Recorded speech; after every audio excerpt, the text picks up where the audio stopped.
The day Brenda Kilpatrick torched my great-grandfather's corn barn, she had no idea she was about to face federal Judge Thaddeus Brennan, the man who sent the entire Riverside County Commission to prison for 23 years combined. I'm standing here at 5:47 a.m., my boots grinding against charred timber and twisted metal that still radiates heat. That choking cocktail of burned oak, century-old corn dust, and diesel fuel coats your mouth like ash. Brenda thought she was eliminating an eyesore that hurt her property values. What she actually did was hand me a federal case so airtight it would destroy not just her, but the entire corruption network she'd been feeding for years. This smiling HOA president made one catastrophic error. She Googled retired judge and figured I was some harmless old man who'd roll over. She never bothered checking my specialty, dismantling corrupt officials who abuse power for profit. My name is Thaddeus Brennan, and 3 years ago I thought I was done sending people to prison. 27 years on the federal bench teaches you to spot corruption from a mile away. But after watching my wife Margaret lose her battle with cancer, I figured it was time to find peace on the 47 acres my grandfather Seamus left me in Millfield County, Iowa. Seamus Brennan arrived from County Cork in 1948 with nothing but Purple Heart shrapnel in his leg and hands that knew how to build things that lasted forever. That corn barn went up in 1952. Every beam hand-cut from Iowa oak. Every joint fitted so tight you couldn't slide a dime between them. 70 years later, those weathered walls still held the sweet smell of dried corn and the ghost of his pipe tobacco. I moved here thinking retirement meant restoring tractors, growing corn, and enjoying the kind of bone-deep silence you only get when your nearest neighbor is a quarter-mile away.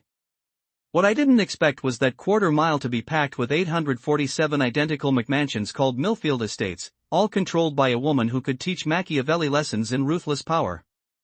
Brenda Kilpatrick didn't just run the Millfield Estates HOA. She owned it like her personal kingdom. Picture 5 feet 6 inches of razor-sharp authority wrapped in designer suits that cost more than most people's monthly salary, always clutching a clipboard like it contained state secrets. Her pristine white Mercedes matched her bleached smile. And when those stiletto heels hit pavement, they clicked out a rhythm that sounded exactly like a countdown timer. The woman had weaponized suburban conformity. Brenda sold real estate for a living, peddling these cookie-cutter homes to young families who never bothered reading the fine print about what their HOA could control. Her husband Randy ran the county's biggest construction company, which meant between them they had more influence over local building permits than the actual county commissioners. Here's the beautiful irony. My property sat smack in the middle of their kingdom, but completely outside their control. Seamus had been smart enough to lock down agricultural exemptions and mineral rights in the county records back when HOAs were just a gleam in some developer's eye. Legally speaking, Brenda had as much authority over my land as she did over the International Space Station. Her first royal visit came on a crisp September morning while I was coaxing my grandfather's John Deere back to life. I was elbow deep in the carburetor when those heels started machine gunning up my gravel driveway like incoming mortar rounds. "Mr. Brennan." Her voice had that particular real estate agent quality, honey poured over razor wire. "I'm Brenda Kilpatrick, HOA president. We need to discuss your agricultural structures." She stood there in her cream business suit, staring at my freshly painted red barn like it was personally insulting her bloodline. "Ma'am," I said, wiping diesel fuel off my hands. "I appreciate you stopping by, but that barn's been grandfathered since before your development was even a wet dream in some contractor's mind." Her smile tightened like a noose. "Mr. Brennan, property values in our community depend on maintaining certain aesthetic standards. That eyesore is visible from 17 homes, and frankly, it's destroying everyone's investment." "I understand your concern," I replied. "But this is private agricultural property. Your HOA has exactly zero jurisdiction here." That's when her mask didn't just slip, it vaporized. Her eyes went dead as a shark's, and her voice dropped to a whisper that carried more menace than any federal sentencing I'd ever handed down. "Mr. Brennan, there are many creative solutions to problems that affect our community's prosperity. I do hope you won't force us to explore them." Brenda's first creative solution arrived exactly 1 week later in the form of Dale Hoffman, Millfield County's code enforcement officer. Dale showed up clutching a clipboard thick enough to stop bullets. "Mr. Brennan," Dale's voice cracked like a teenager. I've got some complaints here about potential code violations on your property. I set down my coffee mug and walked over. What kind of violations, Dale? He flipped through papers with hands that shook like autumn leaves. Well, there's been anonymous complaints about noise ordinances, dust control, potential rodent harboring, improper storage of agricultural equipment, septic system concerns, environmental hazards. His voice got smaller with each item. Dale, how many complaints came in this week? 14. The word fell out like a death sentence. 14 anonymous complaints in 1 week about a farm that's been minding its own business since Eisenhower was president. I'd seen enough terrified witnesses to recognize when someone was being squeezed. Who's applying this pressure, Dale? He glanced around like snipers might be hiding in my cornstalks, then pulled out his phone showing a voicemail transcript. Dale, this is Brenda Kilpatrick. The Brennan situation requires immediate and comprehensive attention. I trust you understand the importance of maintaining community standards. Randy's company has several county projects coming up for bid and we value working with cooperative officials. Holy hell! She just handed me a smoking gun with her fingerprints all over it. Dale, quick legal education. You familiar with Iowa's Right to Farm Act? He shook his head. Iowa Code Chapter 352 protects agricultural operations established before surrounding development. It specifically prohibits local governments from using nuisance ordinances to harass pre-existing farms. I gestured at my barn.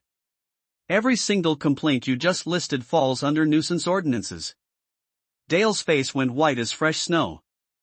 Are you telling me these complaints are illegal? I'm telling you that whoever's coaching you either doesn't understand agricultural law or they're gambling that you don't. I started photographing his clipboard with my phone. Dale spent the next 30 minutes photographing my completely ordinary barn, tractor, and equipment. But while Dale documented my boring farm equipment, I was building a federal case. That evening, my phone rang at exactly 8:47 p.m. Mr. Brennan. Brenda's voice could have flash frozen hell. I understand you've been interfering with legitimate community enforcement activities. Miss Kilpatrick, I've simply documented your systematic abuse of county resources for personal harassment. Personal harassment? Her laugh could have shattered glass. Mr. Brennan, you're clearly struggling to understand how civilized communities function. People who insist on being difficult neighbors often discover that their problems tend to multiply exponentially. Miss Kilpatrick, I replied, letting 3 decades of judicial authority leak into my voice. I think you're about to learn that some people's problems have a way of becoming everyone else's solutions. Brenda's second wave of creativity arrived 10 days later in the form of legal papers demanding immediate demolition of my structurally dangerous agricultural facility and $50,000 in damages for diminished property values and severe emotional distress. The lawsuit claimed my 70-year-old barn posed an imminent threat to community welfare and was attracting vermin, vagrant activity, and potential terrorist concealment opportunities. The letterhead told the real story. Hawthorne Sterling and Associates, a Des Moines firm that charged $800 an hour to help developers steamroll rural communities. This wasn't some local attorney grabbing quick cash. This was big league legal firepower. Someone was betting the farm to get rid of my barn, literally. I started digging into county property records, and what I found made my blood pressure spike.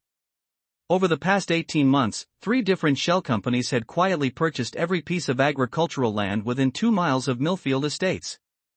The purchasing agent listed on every single deed, Kilpatrick Development Solutions, LLC. They weren't eliminating an eyesore. They were assembling a development empire worth hundreds of millions of dollars. And my 47 acres sat right in the middle like a stubborn splinter. Time to call in some federal-grade legal backup. My old law clerk, Michael Chen, had gone on to become Chicago's most feared civil rights attorney. Judge Brennan, please tell me you're calling because someone's stupid enough to violate your constitutional rights. Michael, someone's using county government to steal my land, and they just filed a lawsuit so ridiculous it belongs in a legal comedy show. Within 72 hours, Michael had filed a motion to dismiss plus a federal countersuit under 42 U.S.C. Section 1983 that would make Brenda's legal team soil their expensive suits. But the real fireworks started when Agent Sarah Kowalski from the FBI called me back. Judge, that HOA situation you mentioned, it just became a federal priority. We've been tracking a systematic land fraud operation across 6 Iowa counties. Rural property owners getting harassed into distress sales, usually to shell companies connected to local officials. Let me guess, I said. The targets are elderly farmers, veterans, and minorities. Bullseye.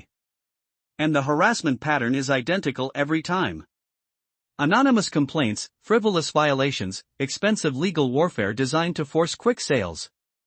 Your Brenda Kilpatrick just earned herself a federal investigation file. That afternoon, I took a reconnaissance drive through Millfield Estates. I parked my beat-up pickup right in front of Brenda's house and took a nice, leisurely survey. I was admiring her psychotically perfect landscaping when a neighbor approached. 30s, pushing a stroller, gripping a coffee cup like it contained liquid courage.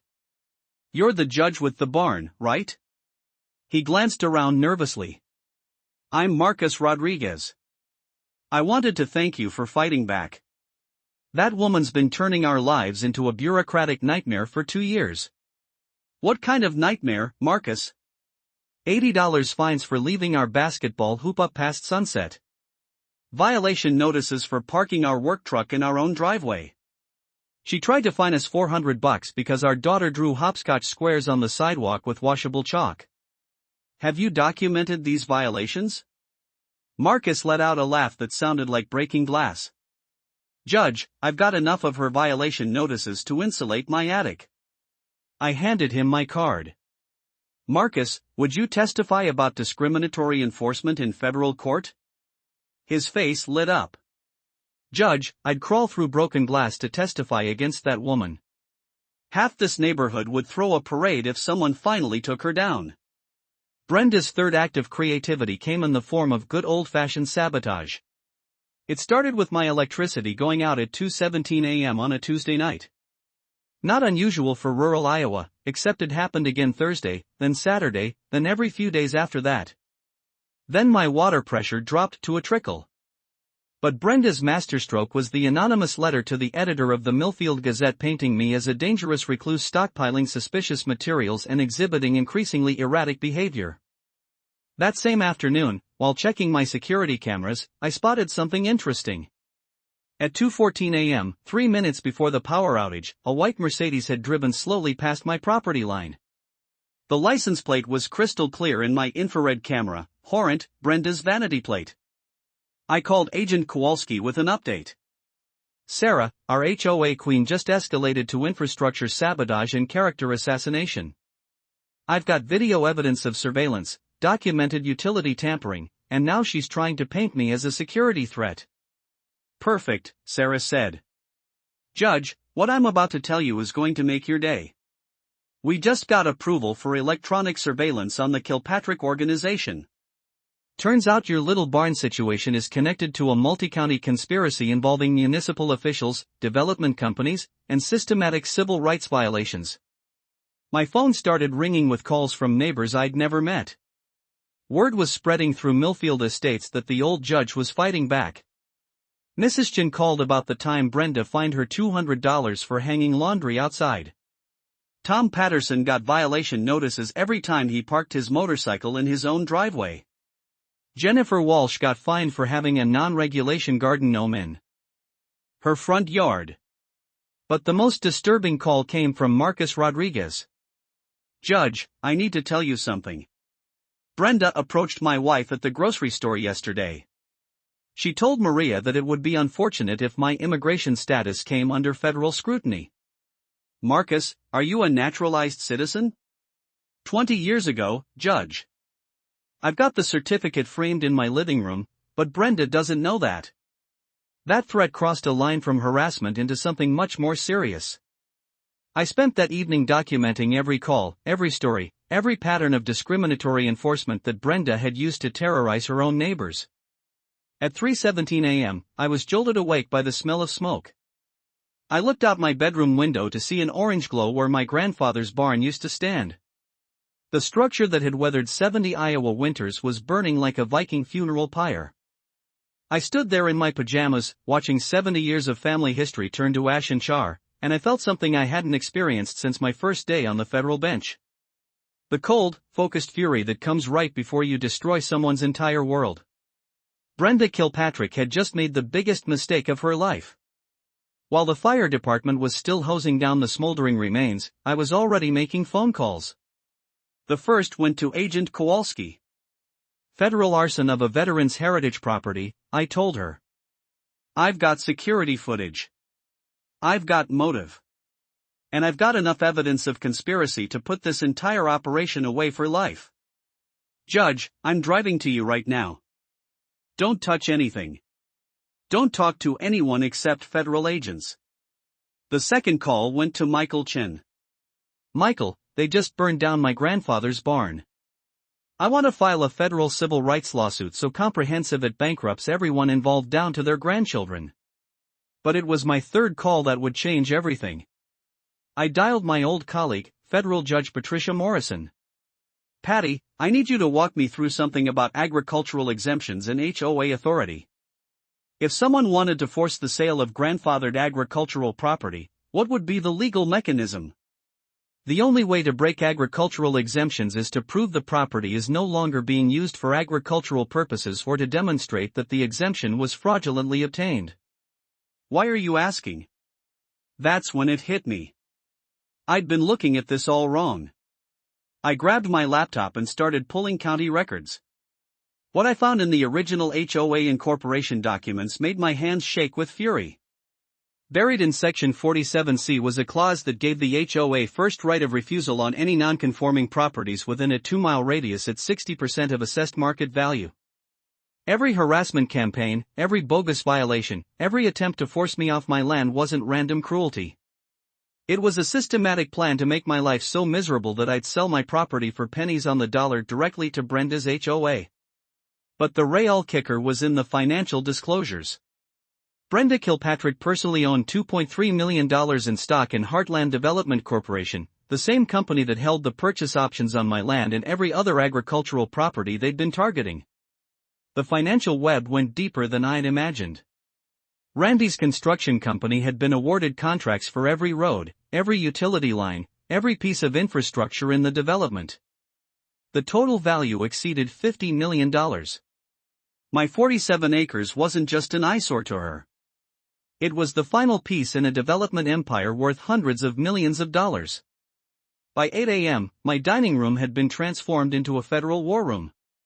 Agent Kowalski arrived with 2 other FBI agents and enough evidence boxes to stock a small library.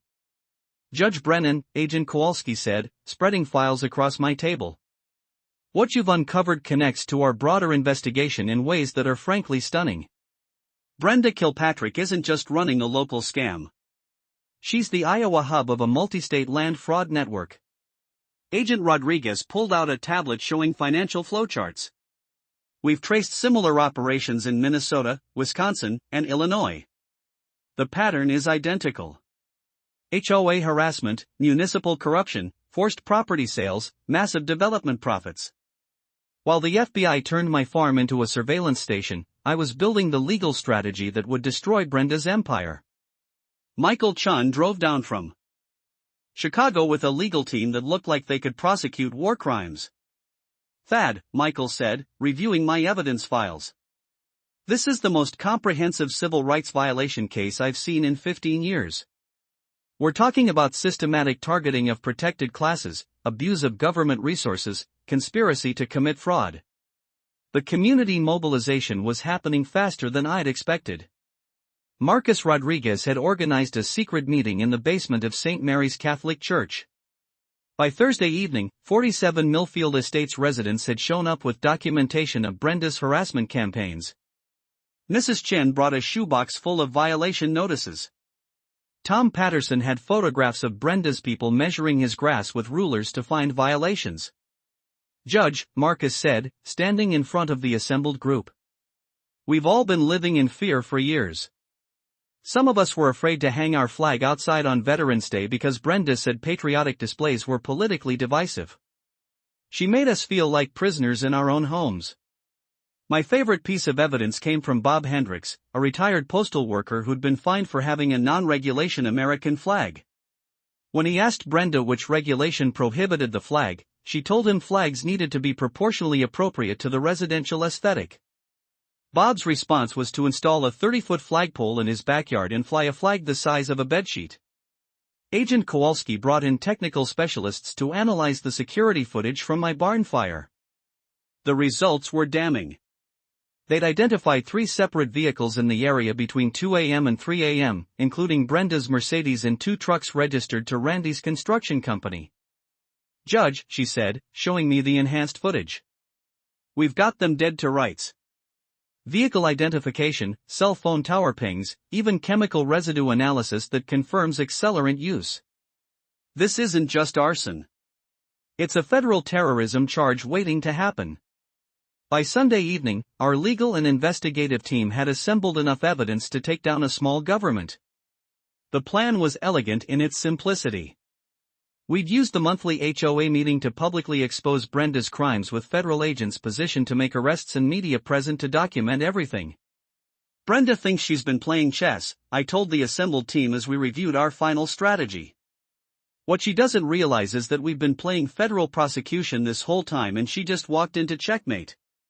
Brenda's desperation revealed itself 3 days before the monthly HOA meeting. She showed up at my front door at exactly 10 a.m. on a Tuesday morning, accompanied by County Commissioner Dale Fitzpatrick. "Mr. Brennan," Brenda said, her voice dripping with fake concern. "I think there's been a terrible misunderstanding. Dale and I would like to discuss a mutually beneficial resolution to our community situation." I invited them into my kitchen, where Agent Kowalski's surveillance team had wired my entire house. What I didn't tell them was that every word they spoke was being recorded in crystal-clear digital quality. Commissioner Fitzpatrick settled his bulk into my grandfather's chair and got straight to business. "Judge, we understand you've suffered some property damage recently. The county would like to make this right." Brenda opened her briefcase with surgical precision. "Mr. Brennan, I'm prepared to offer you $400,000 for your property, cash, 30-day closing, no inspections or contingencies, $400,000 for land worth at least $1.2 million. They weren't even trying to hide the shakedown. "That's very generous," I said, keeping my voice neutral. "But I'm not looking to sell." Fitzpatrick leaned forward. "Judge, between you and me, there might be some administrative complications if this property dispute continues. Tax assessments, environmental inspections, infrastructure requirements. These things can get expensive fast." Brenda nodded sympathetically. "What Dale is saying is that we have the ability to make your legal problems disappear. That federal lawsuit, the insurance claims from the fire, all of that could be resolved very quietly if we can reach an understanding." Holy hell! They were offering to obstruct federal justice in exchange for my land. "And if I don't accept this generous offer?" I asked. Fitzpatrick's smile had all the warmth of a January blizzard. "Well, Judge, county government has many tools at its disposal. Building inspections, septic assessments, tax audits. These processes can be very thorough when public safety is at stake." I let them talk for another 20 minutes, documenting every threat, every bribe attempt, every abuse of official power. After they left, I called Agent Kowalski immediately. "Sarah, I just recorded a sitting county commissioner offering to obstruct federal justice and an HOA president attempting to bribe a federal witness. Every beautiful word, Judge. We've got enough evidence to charge them with conspiracy, bribery, obstruction of justice, and abuse of office. Your little coffee meeting just became the centerpiece of our federal case." But Brenda wasn't done with her desperate measures. That afternoon, Marcus Rodriguez called with panic in his voice. "Judge, they're escalating. Brenda just had my wife fired from her job at the county hospital. They claimed budget cuts, but Maria was the only one terminated. The attacks on my supporters were systematic and vicious. Mrs. Chen received a notice that her property taxes were being reassessed. Tom Patterson got hit with a county citation claiming his motorcycle violated noise ordinances. Jennifer Walsh called to report that social services had shown up at her house for an anonymous tip about child welfare concerns. By Thursday morning, 3 more news outlets were investigating HOA abuse patterns across Iowa, and the state attorney general's office had announced its own inquiry into municipal corruption. Brenda had tried to bury me with threats and bribes. Instead, she created a media firestorm that would expose her crimes to the entire state. Brenda's final act of desperation came in the form of a public relations blitz. She hired Meridian Crisis Management, a Chicago firm that specialized in rehabilitating the reputations of disgraced politicians. Within 48 hours, Millfield County was flooded with a narrative that painted me as an unstable has-been abusing federal connections to terrorize honest community leaders. The most damaging attack came in the form of a leaked audio recording supposedly from a closed judicial conference where someone with a voice remarkably similar to mine discussed letting dangerous criminals walk free. The recording was expertly doctored. But Brenda made a critical error. She underestimated how much federal agents hate being lied to. Agent Kowalski called me at 6:23 a.m. Judge, that audio recording is fake as a $3 bill. Our technical analysis shows at least 17 different splice points. Whoever made this is looking at federal charges for fabricating evidence in a criminal investigation. The FBI's response was swift and devastating. Within hours, they traced the recording to a digital media company in Des Moines. The company's payment records showed a direct wire transfer from Kilpatrick Development Solutions. While Brenda was busy destroying her own credibility with fake evidence, I was documenting the systematic retaliation against anyone who dared to support me. The harassment campaign had reached truly vindictive levels. But every abuse of power created new victims who were eager to testify. The breaking point came when Brenda tried to have me committed for psychiatric evaluation. She filed paperwork claiming I was a danger to myself and others. The petition was signed by Dr. Gerald Hoffman, Dale's brother, despite never having met me. The court order was signed by Judge Timothy Fitzpatrick, Commissioner Fitzpatrick's nephew. When Deputy Walsh showed up at my door with commitment papers, he found Agent Kowalski's surveillance team documenting his every move. The deputy took one look at the federal agents and quietly explained that he was just following orders. "Son," I told him, "you might want to start documenting those orders very carefully. The FBI tends to prosecute people who follow illegal commands." That evening, Agent Kowalski called with news that made my day. "Judge, we've got enough evidence to take down the entire corruption network. Grand jury indictments are being prepared for 14 defendants, including our friend Brenda. The U.S. Attorney wants to coordinate arrests with maximum media coverage." "When?" I asked. "Tomorrow night at the HOA meeting. We're going to end this publicly with the whole community watching." The Millfield Community Center had never seen a crowd like this. 437 people packed into a space designed for 200, with overflow crowds watching through windows and a live stream already being shared across social media. I arrived at exactly 7 p.m. carrying my grandfather's charred hammer in a clear evidence bag. Agent Kowalski and her team were positioned throughout the crowd, dressed as concerned residents but communicating through nearly invisible earpieces. Brenda called the meeting to order with the confidence of someone who still believed she controlled the narrative. She wore her most expensive suit, navy blue Armani, and her smile had been polished to courtroom perfection. "Before we begin tonight's agenda," she announced, "I want to address the recent harassment campaign being conducted against your elected HOA leadership by certain individuals who refuse to respect community standards." The crowd murmured, but not in the way she expected. People were exchanging glances, checking phones, whispering among themselves. "Mrs. Kilpatrick," I said, standing up in the back of the room, "I'd like to address the community about those harassment allegations." Her face went pale beneath her foundation, but she couldn't refuse without looking guilty. "Mr. Brennan, you'll have your turn during the public comment period." "Actually," Agent Kowalski said, rising from her seat near the front, "Mr. Brennan can speak now. FBI Special Agent Sarah Kowalski and this community meeting just became a federal evidence-gathering session." The room exploded into chaos. People pulling out phones, reporters rushing forward, Brenda's face cycling through expressions of shock, rage, and dawning terror.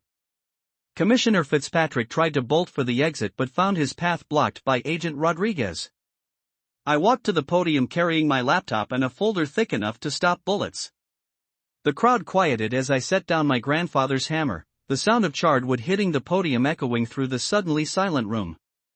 My name is Federal Judge Thaddeus Brennan, retired. 3 months ago, Brenda Kilpatrick began a systematic campaign to force me off my family's land through harassment, intimidation, and eventually arson. What she didn't know was that she was documenting federal crimes every step of the way. I opened my laptop and projected financial records onto the community center's screen. Bank transfers, shell company documents, kickback payments, a financial spiderweb that connected Brenda to a multi-million-dollar land fraud operation spanning 6 counties. Over the past 18 months, Mrs. Kilpatrick and her associates had used county government resources to target elderly residents, veterans, and minority homeowners for systematic harassment. The goal was to force property sales at below-market prices to development companies she secretly owned. Brenda finally found her voice. This is outrageous. Mr. Brennan is a disturbed individual who's been stalking and harassing community leaders for months. These allegations are the delusions of someone who clearly needs psychiatric help. That's when I played the recording from her bribery attempt.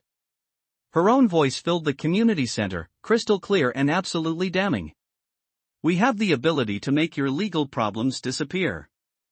That federal lawsuit, the insurance claims from the fire, all of that could be resolved very quietly if we can reach an understanding. The silence that followed was so complete you could hear people breathing.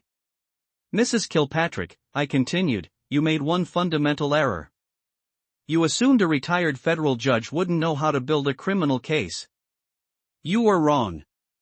Agent Kowalski stepped forward, pulling handcuffs from her jacket.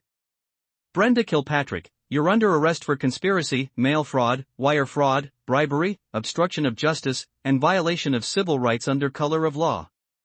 The crowd erupted as Brenda's carefully constructed world collapsed in real time. Cameras flashed, people cheered, and somewhere in the chaos, I heard Mrs. Chin shouting finally, in a voice that carried 70 years of satisfaction. As Agent Kowalski read Brenda her rights, I leaned into the microphone one last time. Mrs. Kilpatrick, you once told me there were creative ways to solve community problems. Turns out you were right, though I don't think federal prison was quite what you had in mind. Commissioner Fitzpatrick tried to make a run for it, but Agent Thompson was waiting by the fire exit. Deputy Walsh was already providing testimony to Agent Rodriguez. The community center had become a crime scene, a news event, and a moment of collective catharsis all at once. As federal agents led Brenda away in handcuffs, the crowd began to cheer. Not with malice, but with the pure relief of people who'd been living under a tyrant's thumb for years. Marcus Rodriguez stood up, tears streaming down his face. Judge, you gave us our community back. 6 months later, I stood in the same spot where my grandfather's barn had burned, watching a crew of volunteers raise the frame for its replacement. The morning air carried the sweet scent of fresh-cut oak and the sound of hammers ringing against nails, the same sounds Seamus would have heard 70 years ago. Brenda Kilpatrick was serving 12 years in federal prison after pleading guilty to racketeering, conspiracy, and civil rights violations. The plea deal came after prosecutors threatened RICO charges that could have put her away for life. Her restitution payments, $2.1 million and counting, were funding community improvements across Millfield County. Commissioner Fitzpatrick got 8 years for his role in the conspiracy, while Deputy Walsh received probation in exchange for his cooperation. The entire Kilpatrick corruption network had collapsed like a house of cards, taking down 14 local officials and business owners who thought they were untouchable. The new HOA board led by Marcus Rodriguez had implemented radical reforms that became a model for associations across Iowa. Term limits, financial transparency, open meetings, and an independent ombudsman to investigate complaints. The reign of petty tyrants was over, replaced by actual democratic governance. Mrs. Chen had become the community's unofficial historian, documenting every abuse of power from the Kilpatrick era to ensure nothing like it could happen again. We were all so afraid, she told me during the barn raising, afraid to hang our laundry, afraid to park our cars, afraid to live in our own homes. You gave us the courage to fight back. The rebuilt barn was more than just a replacement for what Brenda had destroyed. It was a symbol of community resilience. Local Amish craftsmen had volunteered their expertise, veterans groups had donated materials, and families throughout Millfield Estates had contributed labor. What had started as one man's fight for justice had become an entire community's declaration of independence. The legal clinic I'd established in the rebuilt barn was helping rural families across 6 counties fight HOA abuse and municipal corruption. We'd handled over 200 cases in our first year with a success rate that made my old prosecution record look modest. Turns out there were a lot of Brendas out there, and they all shared the same weakness. They couldn't handle organized resistance. Agent Kowalski's task force had expanded their investigation into 12 states, uncovering a nationwide network of development fraud targeting rural communities. The Kilpatrick case had become a template for federal prosecutors, showing how local corruption could be dismantled with proper coordination between federal agents and determined victims. The annual Seamus Brennan Heritage Festival had become Millfield County's biggest celebration, bringing together thousands of people to honor agricultural history and community cooperation. The festival's centerpiece was a scholarship program for agricultural students funded by the proceeds from Brenda's asset forfeiture. Every year, we awarded 20 scholarships to kids who wanted to carry on the farming traditions that built America's heartland. As I watched the sun set behind the new barn, casting long shadows across fields that would soon be planted with corn, I felt something I hadn't experienced since Margaret's death. Complete peace. The land that Seamus had claimed with his Purple Heart hands was safe for future generations. My phone buzzed with a text from Tom Morrison at the Millfield Gazette. Judge, got a call about an HOA president in Cedar Rapids who's threatening to foreclose on a veteran's home for flying an American flag. Interested? I smiled and typed back. Send me the details. Some people never learn. The fight for justice never really ends. It just finds new battlefields. But now I had a community of allies, a barn full of legal resources, and the satisfaction of knowing that predators like Brenda Kilpatrick would think twice before targeting rural families.